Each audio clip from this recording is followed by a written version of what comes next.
자, 제가 이 문재인 케어가 엄청난 부채를 늘리게 됨으로써 실제 건보를 갖다가 건강보험 재정을 고갈시키고 결국은 의료보험료의 인상을 폭발적으로 증가시킬 것이다.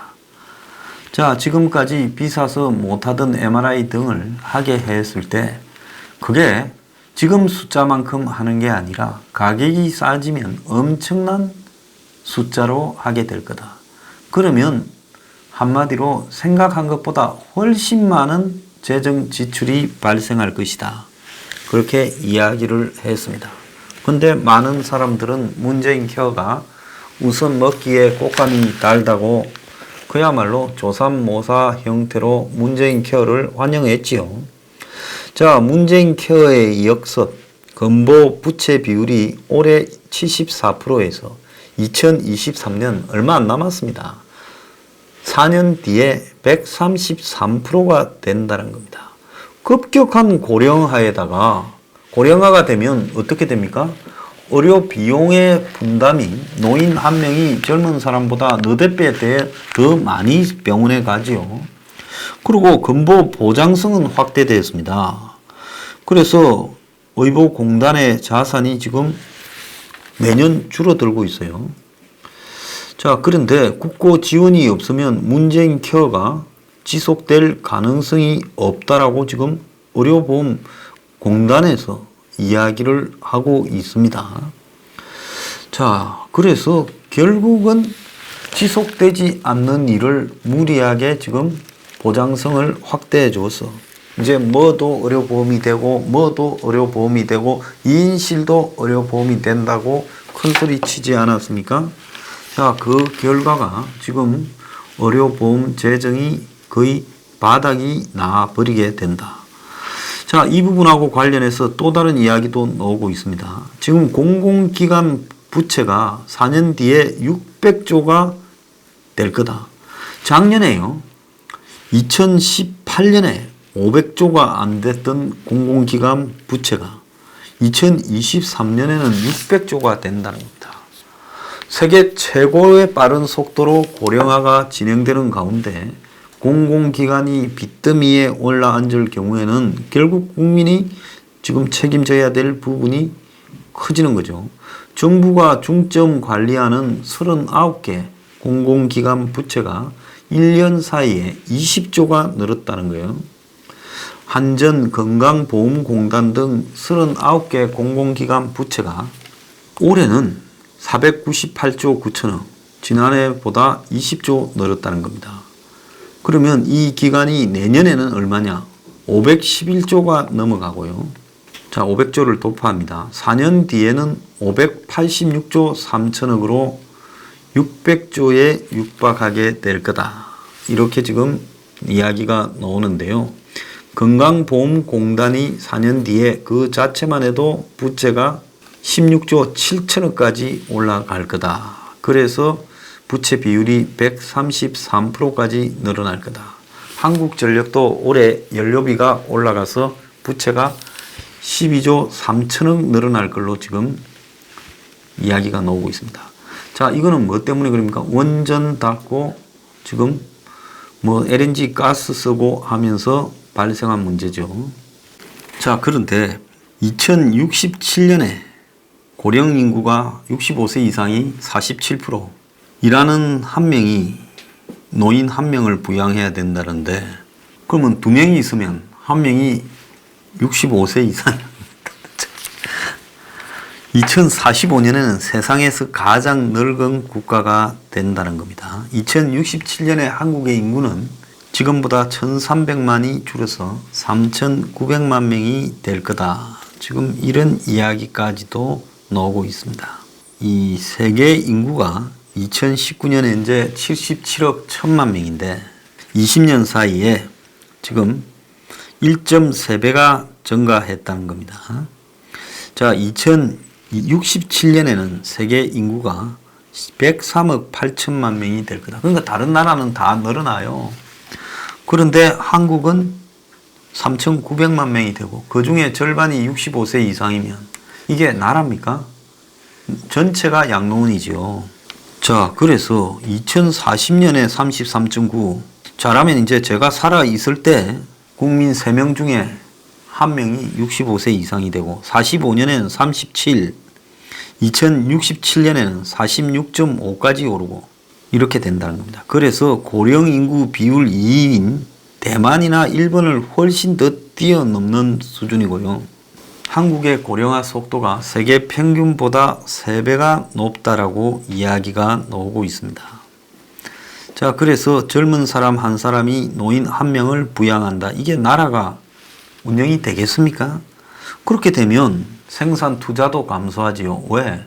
젊은 사람이 한참 돈도 많이 버니까 많이 쓰는데 많이 쓰지도 않고 안 쓰는 노인들만 남아 있어요. 자, 연금 지출 등 사회적 부담은 엄청나게 늘어나겠죠.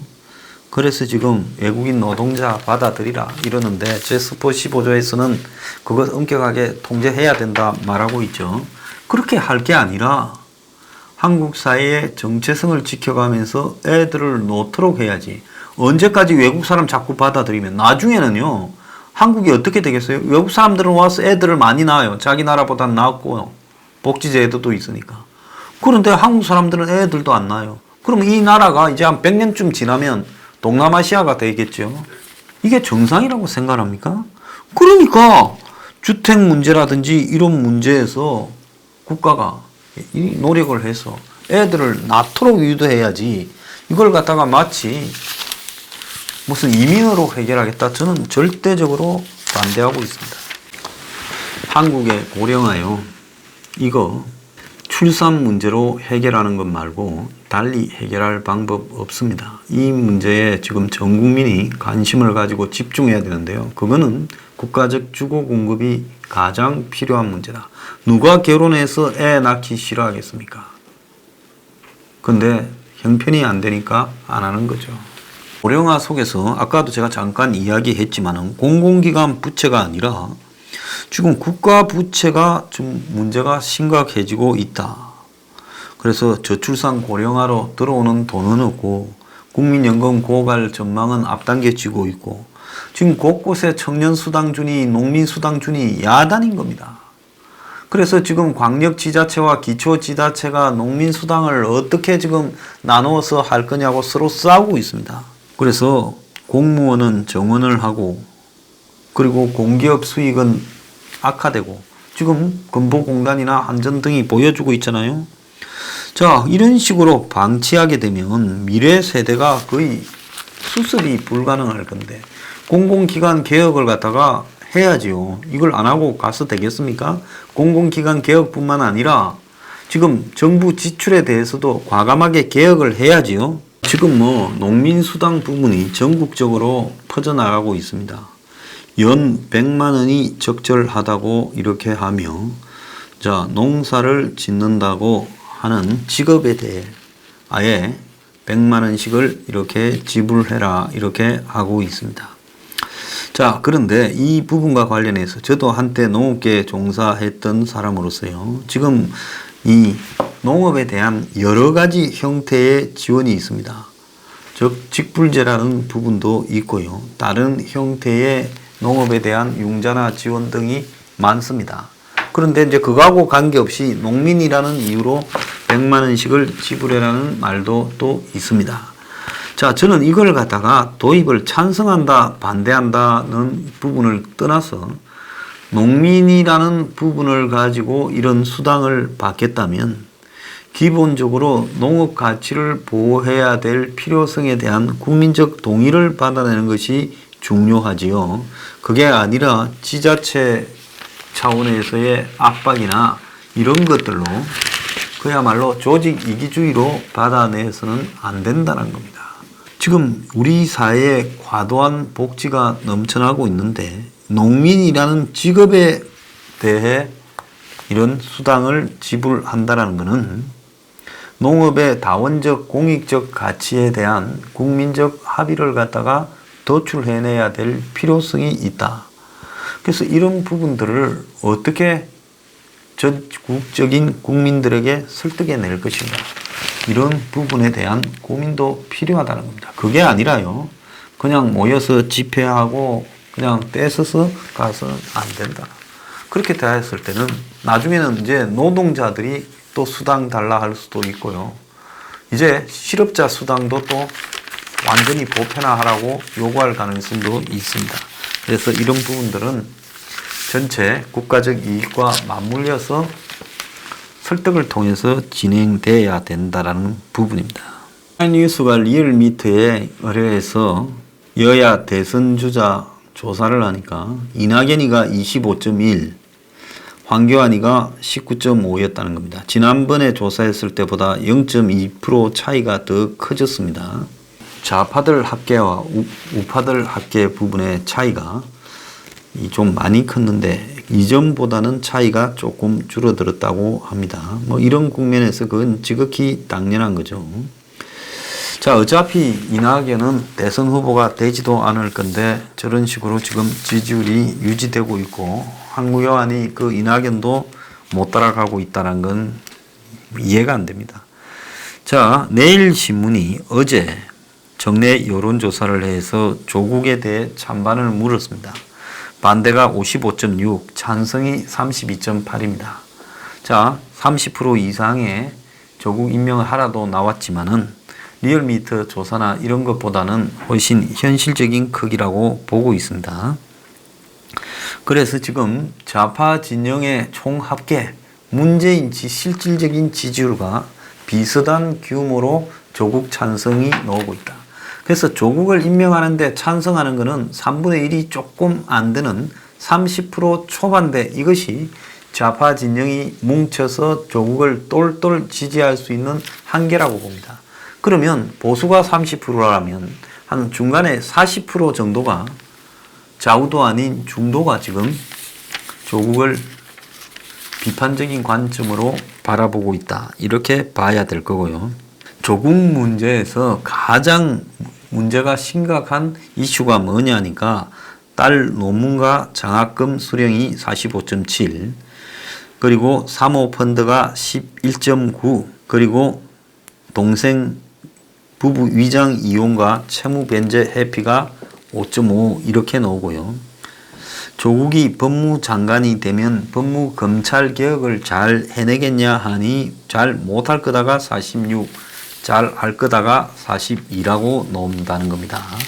또 하나 의미 있는 거는 문이 대북 정책을 유지해야 되냐 변경해야 되냐 하니 변경해야가 55, 유지해야가 36이라고 하고 있습니다. 한국이 미국하고 저가항공사 숫자가 비슷한데 얼마 전에 또 3개를 더 허가해 줬습니다. 내가 좀 미쳤다고 아마 방송에 나가서 이야기를 했죠. 자, 신생으로 허가를 받은 회사가 3개가 있습니다. 에어프레미아, 에어로케이, 플라이 강원 등 3월 초에 항공운송 사업 매너를 이 3곳에 지금 내줬죠.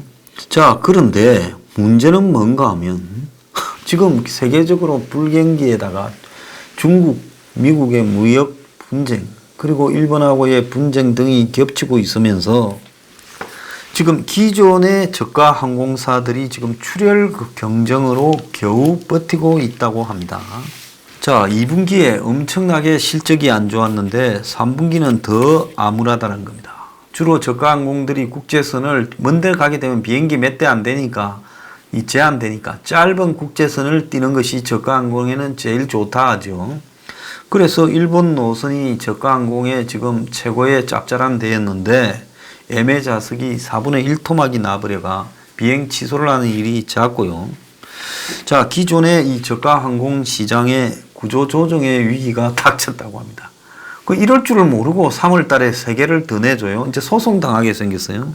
이익의 절반이 저가 항공사의 이익이 일본에서 나왔는데, 자, 이게 직격탄을 맞고 중국은 예고 없이 신규 취항을 중단시켰습니다.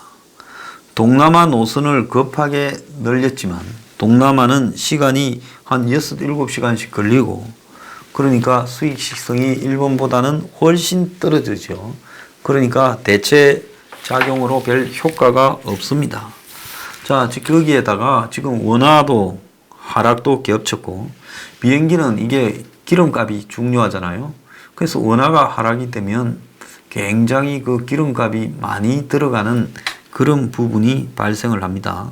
그리고 또 항공기 리스도 대부분 리스로 빌려오는데 국제적으로 결제하는데 원화가 하락되면 그 달러로 결제를 해야 되니까 그 비용도 지금 급격하게 늘어나지요.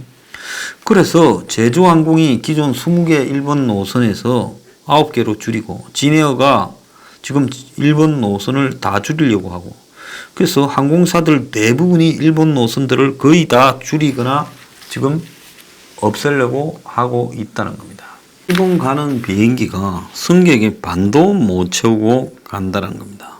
추석 연휴 예매일이 연휴 2주 전 기준으로 지금 지난해 대비 40%까지 빠졌다는 겁니다. 그러니까 추석 연휴가 다가와도 일본 표들이 남아있다는 겁니다. 난 국민들이 왜 이러는지 이해가 안 가요. 내 삶은 내 기준에 따라 판단하고 내 소비는 내 소득에 따라서 내가 알아서 판단하고 사는 거예요. 여기에 무슨 소비의 애국입니까? 웃기고 자빠졌습니다. 자, 그래서 지금 신생 항공사 세 군데가 지금 앞으로 이게 도대체 한번 날아나 보겠느냐. 지금 그런 불안이 지금 나오고 있어요. 국토부로서는 지금 면허 변경을 갖다가 허용하기도 또 면허 불허를 하기도 지금 어렵다는 겁니다.